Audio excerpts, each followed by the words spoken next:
I'm Villainous V, and today we're going to be talking about Eidolon hunts.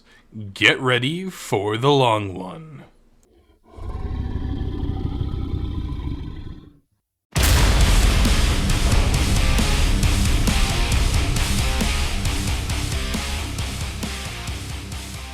What is up, my villains and the lovely villainesses? Today we are going to be talking about the Eidolon hunts in Warframe. Before anything, I'm not going to say the like, share, subscribe, do that all fun stuff. I would love for you to do it, but this is such a long one. We're just going to hop right on into it. So before anything, spoiler alert, just so you know, right now, everything I'm about to show you, you need to do the second dream in order to do this. Why? It's physically impossible for you to do it otherwise, unless you have friends just running it for you. So please start the second dream, finish it up, and then you sort of have a bit of a head start on this. So without further ado, let's hop on into this. So before anything, I want you guys to know right now you will need an amp. What is an amp? Well, I want you to go back to my Void Angel video, take a quick look. All the stuff for both Eidolon hunting and Void Angel amps are in there. Honestly, as long as you're able to just have a Void Beam, you should be fine, at least for the first one. Anything further from that, you're on your own. So, the Eidolon hunts, you can do the bounties on Earth at Cetus or on the plains themselves. I would just highly suggest going to Kanzu, get the bounty for at least either the first one if you only can do one, or do all three of them. But warning, right now, it will get progressively harder. Now, once you have at least a singular amp that you are comfortable with using, or can do multiple or can do a decent amount of damage, then you want to either get a squad or you can go solo. Now, whatever frame you pick, just make sure you're able to survive, because it's going to be a bumpy ride. I suggest using Oberon if you're going to go solo. The only reason why is because he can do a null status effect carpet, and he can do passive healing. Honestly, again, whichever one you really want to use is up to you, but Oberon also has an augment that'll prevent you from going down, but it does have a cooldown. So once you have your frame picked, I would then suggest getting a decent weapon. Whatever really good weapon you are great with using, slap on some radiation, make sure it's high damage, high crit damage, all that fun stuff, because you're going to be needing it.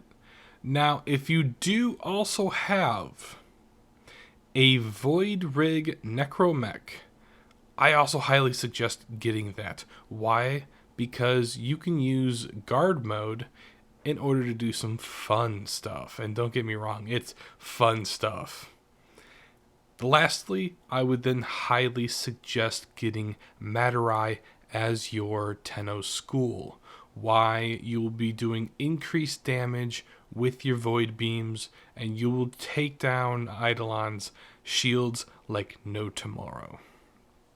Now, once you have your squad, once you have everything you're ready to go, now it's time to go find you an Eidolon to bring down.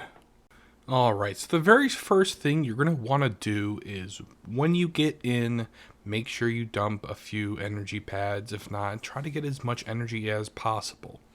Now, you're going to look for things that look like balloons, and they kind of look like this. Now, you can use your Arcwing launcher to launch your Arcwing, and what you're going to do is you're going to attack these balloons, and then you're going to hack them. Now, the first one, you're going to need 3. And then every one after that, I would just make sure you have 5. I don't remember exactly how many you need for all 3 Eidolons, but it's good to have 1 or 2 extras. Now, once you have these devices, what you can do is before you even find the Eidolon, go and find these guys right here. Now, once you find them, all you're going to do is down them. They have 2 stages. They have their physical stage, and then they have their energy stage. And you want them to get to their energy stage. That way, your balloons, or the Eidolon lures, are able to absorb them. Once they are fully charged, they will turn from yellow to blue. Now, what you can do is just get them and then go up to the Eidolon and just start letting them have it. I mean, just take down the shields as fast as possible. Now, what you will then need to do is you will need to hit these weak spots. They look like this. They're ribbed and square. You got each and every one at the joints. Now, every time you destroy one, they're going to do this roar. This roar is a magnetic roar. And if you have the arcane to resist magnetic damage, you'd have no need to worry about nothing, not know how. What you can do is you can go into your operator and then go into the void sneak mode. I don't remember exactly what it's called, but you can do that and it negates getting hit with the magnetic. So it'll save all your shields and stuff. Now, if you have a Harrow, it does the exact same thing. You absorb the damage, and it's everyone's invulnerable, essentially. So having a Harrow with you isn't a bad idea. I think you might be able to get away with everyone standing on top of the Oberon's hallowed ground. Now, if you do not have at least one charged, one Eidolon lure charged, he's going to run, and you're going to need to find him. He doesn't go too far, but it is a pain in the butt just to do that. Now, you always want to make sure any of the bomb ballists, the little floaty small guys, you want to make sure they are all taken care of, done, down, destroyed. If there are enough of them surrounding them, he might actually regenerate his shields, and then you're going to have to bring the shields down again. So it's a pain in the ass.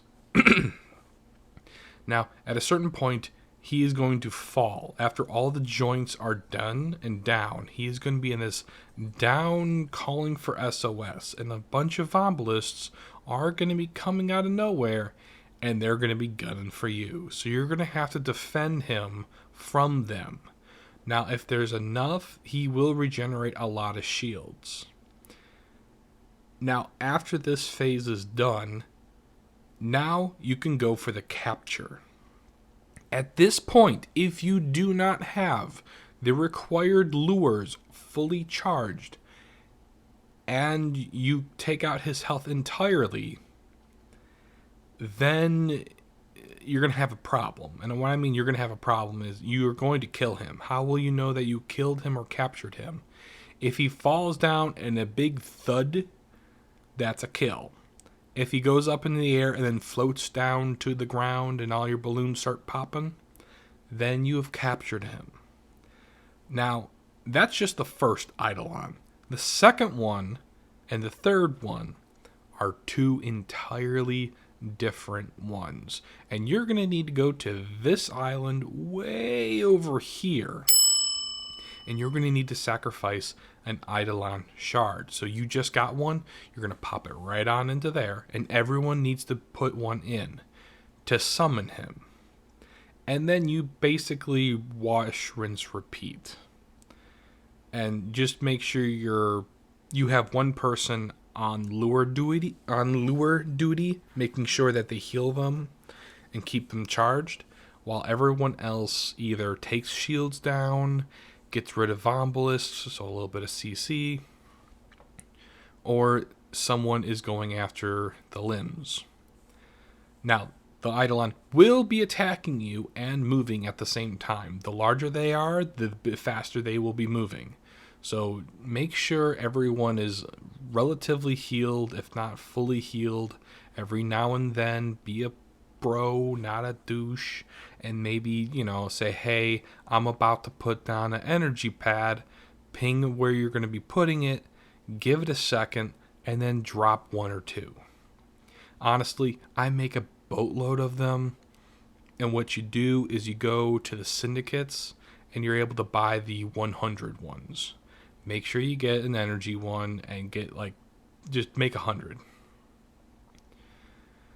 Now, I also highly suggest while doing this, you want to make sure you use your void rig. Why do you want to use your void rig?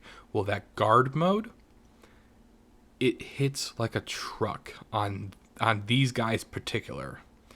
And if you have someone who has a Helmuth in dispenser, that's Protea's Helmuth ability, you're able to actually give that person who has their void rig, basically you're able to give them energy, because the only way they get energy is through energy orbs. So they're going to need a lot. Make sure you have at least that. Everything else is optional. A lot of people do use Volt for taking down, everything. And that is optional too. Again, this is how I do it. However you want to do it is entirely between you and whatever you believe in. Honestly, playing with people is always fun. And when you do this, make sure after each and every Eidolon you capture, remember, you have to capture them. If you kill them, you can't continue on with the bounty, so you got to capture them. After everyone you capture, run back and pick up everything. Anything that's on the ground that's white, pick it up. You're going to need that, because you're going to want to go back to Kanzu. And when you go to Kanzu, Anku, I'm sorry. You go back to Anku, and he is off to the side, and you have to go into your operator in order to talk to him. He and someone called Little Duck in Fortuna are the only ones who have stuff for amps. And you will need, at least for the one in Cetus, you're gonna need a lot of this stuff. So all the intact cores and stuff, you're gonna need to make sure you got a boatload of them. And that is how you do the Eidolon hunts. Very easy. If you go all the way to the last one, which I believe is the Hydralist, you can get some of the really good arcanes. And yes, this is you can do this pretty quickly with a group that knows what they're doing. And sometimes, and in some instances, you can actually run this multiple times in one night cycle, depending on how well you are at communicating and how well you are at surviving, because you got to survive. And I hope this was very helpful. Please like, share, subscribe, hit that bell notification. Whenever I upload, you will be the first to know. And as always, stay villainous, everybody. Take care. Goodbye.